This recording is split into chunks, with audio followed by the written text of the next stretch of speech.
എല്ലാവർക്കും പ്രഭാത വന്ദനം. അനുഗ്രഹിക്കപ്പെട്ട ഈ നിമിഷത്തിൽ നിങ്ങളോട് ചേർന്ന് ദൈവവചനത്തെ അല്പനിമിഷം പങ്കുവെക്കുവാൻ സർവശക്തനായ ദൈവം ഒരുക്കുന്ന ഈ നല്ല അവസരത്തെ ഓർത്ത് ഞാൻ ദൈവത്തെ സ്തുതിക്കുന്നു. എന്നെ ശ്രദ്ധിച്ചുകൊണ്ടിരിക്കുന്ന എൻ്റെ എല്ലാ പ്രിയ ശ്രോതാക്കൾക്കുമുള്ള നന്ദിയെയും സ്നേഹത്തെയും പ്രാരംഭമായിട്ട് അറിയിക്കട്ടെ.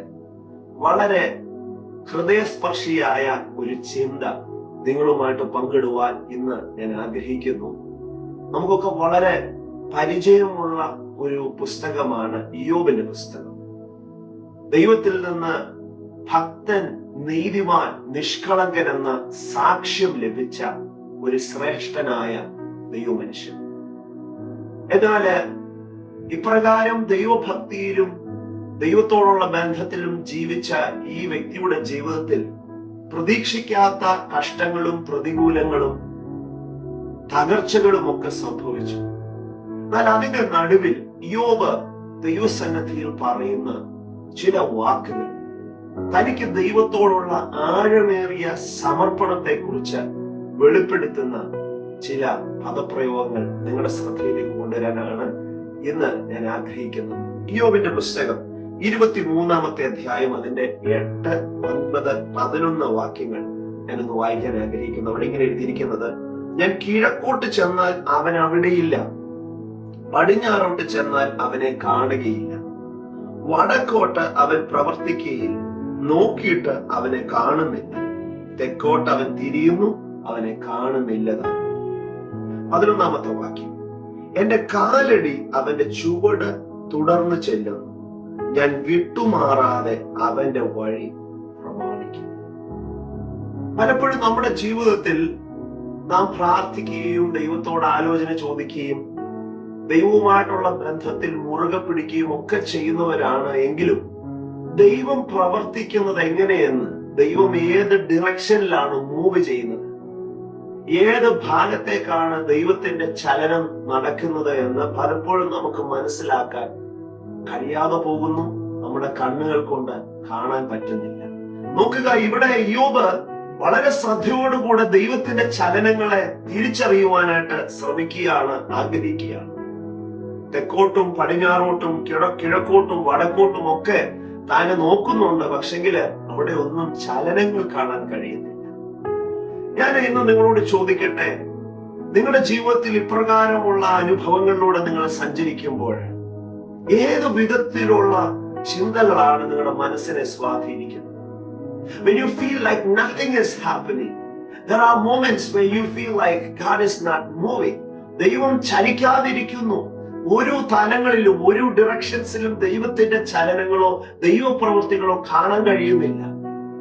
ദൈവമുണ്ടോ, ദൈവം എന്നെ അറിയുന്നുണ്ടോ എന്നുള്ള ചിന്തകൾ നമ്മുടെ ഹൃദയത്തിൽ കടന്നു വരുമോ? നിങ്ങൾ വിശ്വാസത്തിൽ ഉറയ്ക്കുമോ, അതോ അവിശ്വാസത്താൽ മുങ്ങിപ്പോകും? ഇവിടെ ഇയ്യോബ് പറയാണ്, പുറമേ ചലനങ്ങളൊന്നും ഞാൻ കാണുന്നില്ലെങ്കിൽ, പുറമേ ദൈവത്തിന്റെ കരത്തിന്റെ അനുകൂലത എനിക്ക് ദർശിക്കാൻ കഴിയുന്നില്ലെങ്കിൽ, ഞാൻ ഒരു കാര്യം തീരുമാനിച്ചിരിക്കുക. 11-ാമത്തെ വാക്യത്തിൽ പറയുന്നു: എന്റെ കാലടി അവന്റെ ചുവട് തുടർന്ന് ചെല്ലുന്നു, ഞാൻ വിട്ടുമാറാതെ അവന്റെ വഴി പ്രമാണിക്കും. പുറമേ അനുകൂലതയും പുറമേ ചലനങ്ങളും ഒന്നും കാണുന്നില്ലെങ്കിലും ഇയ്യോബ് ദൈവം വഴി വിട്ടു മാറുന്നില്ല. ഇയ്യോബ് പൂർണ്ണമായിട്ട് ഉറയ്ക്കുകയാണ്. ദൈവസന്നിധിയിൽ സമർപ്പിച്ചുകൊണ്ട്, ദൈവ സന്നിധിയിൽ തന്നെ ഏൽപ്പിച്ചു കൊടുത്തുകൊണ്ട് പറയാണ്, ഐ വിൽ നോട്ട് മൂവ്.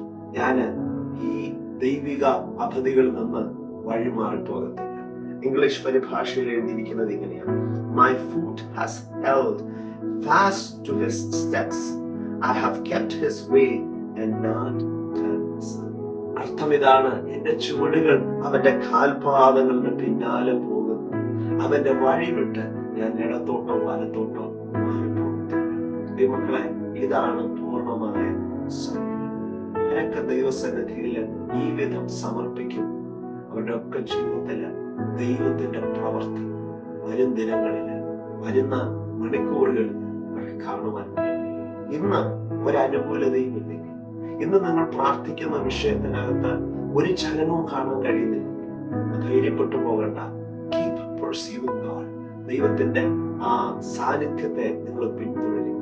ഒരുപക്ഷെ നിങ്ങളുടെ കുഞ്ഞുങ്ങൾക്ക് വേണ്ടിയിട്ടായിരിക്കും പ്രാർത്ഥിക്കുന്നത്, പ്രാർത്ഥിച്ചിട്ടും അവരുടെ സ്വഭാവത്തിനും അവരുടെ രീതികൾക്കും ഒരു മാറ്റം വരുന്നില്ല. നിങ്ങളുടെ കുടുംബത്തിലുള്ളവർക്ക് വേണ്ടിയിട്ടായിരിക്കും പ്രാർത്ഥിച്ചതിന് ഒരു റിസൾട്ടും ഇല്ലാത്ത ചില അനുഭവങ്ങൾ നിങ്ങൾക്ക് തോന്നുന്നതായിരിക്കും. അങ്ങനെയൊക്കെയുള്ള സാഹചര്യങ്ങളിൽ നിങ്ങൾ മനസ്സ് മടുത്തു പോകരുത്. ചലനങ്ങളൊന്നും കാണാതിരിക്കുമ്പോഴും ദൈവത്തിന്റെ ശബ്ദത്തെ അനുസരിക്കുക, വിശ്വാസം മുറുകെ പിടിക്കുക. ദൈവം പ്രവർത്തിക്കുക തന്നെ ചെയ്യും. എന്റെ ദൈവം വാക്കുമാറാത്ത. അതുകൊണ്ട് ജീവിതത്തിന്റെ കഠിനമേറിയ പാതകളിൽ നമുക്ക് പറയാൻ കഴിയട്ടെ, ഞാൻ അവന്റെ ചുവടുകൾ പിന്തുടരും. ഇതൊരു സമർപ്പണം, ഇതൊരു ആഴമേറിയ. ഒന്നും സംഭവിച്ചില്ല, പ്രതീക്ഷിച്ചതുപോലെ ഒന്നും നടന്നില്ല. ഞാൻ അവന്റെ കാൽപാദങ്ങളെ പിൻഗമിക്കും, അവനെ വിട്ട് ഞാൻ മാറുകയില്ല എന്നുള്ള അപൂർണമായ ഉറപ്പോടുകൂടെ, താല്പര്യത്തോടുകൂടെ, സമർപ്പണത്തോടുകൂടെ മുമ്പോട്ട് പോകുക. എന്റെ ദൈവം കൈവിടത്തില്ല, ഉപേക്ഷിക്കുകയില്ല. ആ ദൈവത്തിന്റെ വലിയ സ്നേഹം അനുഭവിച്ചറിയുവാൻ ഈ ദിവസങ്ങൾ ദൈവം നമ്മളെ ഇടയാക്കട്ടെ എന്ന് പ്രാർത്ഥിച്ചുകൊണ്ട് ഞാൻ എന്റെ വാക്കുകൾ ഒന്ന് വിരമിക്കുന്നു. ധാരാളമായിട്ട്